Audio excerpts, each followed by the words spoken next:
Pleasant good morning, 242, and everyone under the sound of my voice. This is your girl, Zippy, coming at you with another video. This morning I want to talk about the scripture, 1 Samuel chapter 15, verse 22 to 23, and it says, "Behold, to obey is better than sacrifice, and to hearken than the fat of rams. For rebellion is as the sin of witchcraft, and stubbornness as iniquity and idolatry. Because you have rejected the word of the Lord, he has rejected thee from being king." This scripture, the Lord has been dealing with me with this scripture for the last few days. And this scripture speaks about some instructions that Samuel gave to Saul from the Lord that Saul did not carry out in its entirety. God's wrath had been kindled against the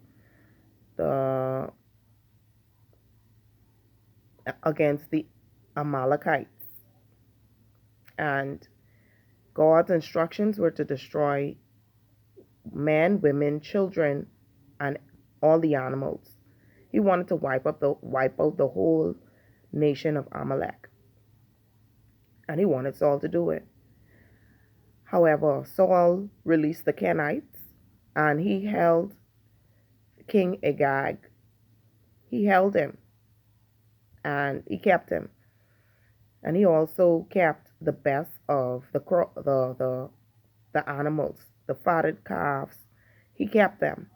He preserved them, and he said it was to sacrifice unto God. And when he found out that God was upset with him, he repented and he wanted to make things right. But God told Samuel to tell him that he would rent the kingdom away from him and give it to his neighbor who was better than him.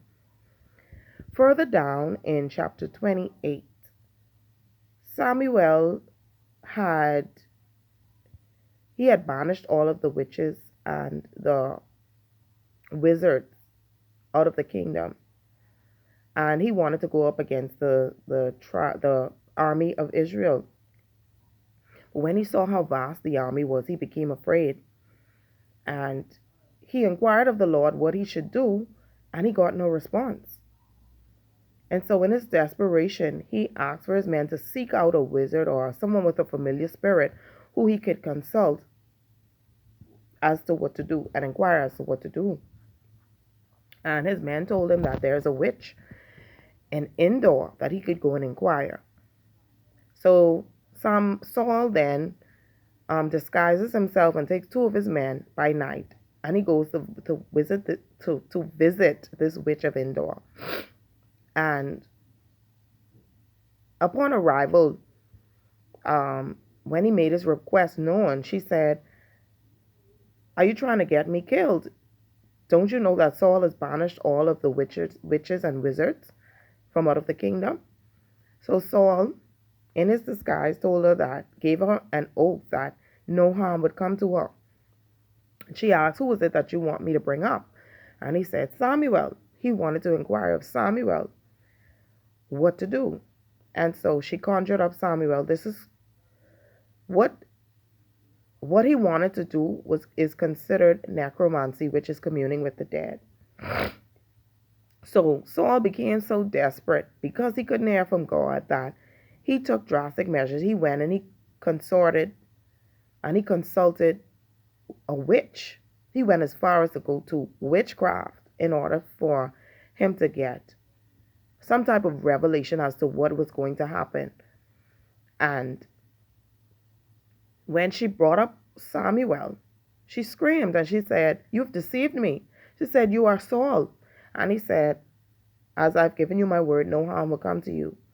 And he said, "What did you see?" And she said, "I see men of God ascending." And she said, "What does he look like?"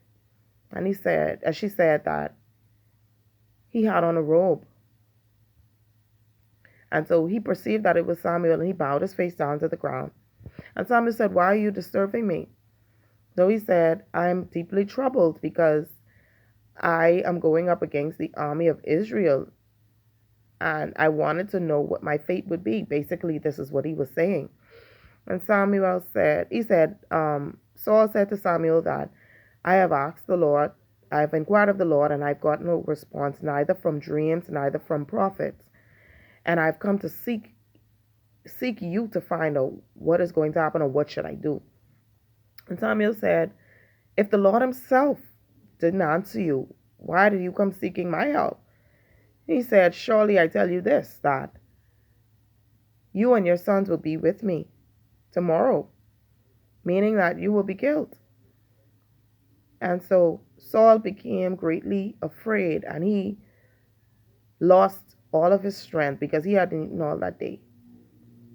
And the witch said that she had held a part of the bargain, and she had put her life on the line, and she offered to feed him so that he could regain his strength to travel back, make his journey back. And he refused the food, but upon the prompting of his men, along with the witch, he decided to eat. And she killed a fatted calf that she had, and she baked some unleavened bread. She fed them, and they went on their way. The part that stood out to me is the scripture that I quote in the beginning, where it said, to obey is better than sacrifice. In chapter 15, to obey is better than sacrifice. Because of his disobedience, God stopped speaking to him. So my question to you is, if you have lost the ability to hear from God, what was the last instructions that God gave you that you rebelled against, or you refused to carry out because of fear, or because you were worried about what people would say? When you walk in disobedience, it silences the voice of God. And it's clear to see in the scriptures.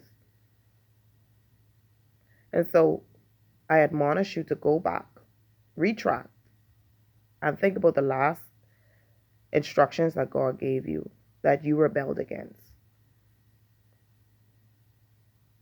Saul didn't have a second chance. But thankfully, God is so full of grace and mercy since he sent his son, that when you go and you walk in obedience to what God has asked you to do, he begins to speak again. He's full of grace, mercy, and compassion. So even though Saul did not have a second chance, you still have a chance to do the right thing. And so I just wanted to leave that with you today. What is it that God has asked you to do that you rebelled against, or you didn't do, or you didn't carry it out in its entirety? Selah. Blessings and shalom to you.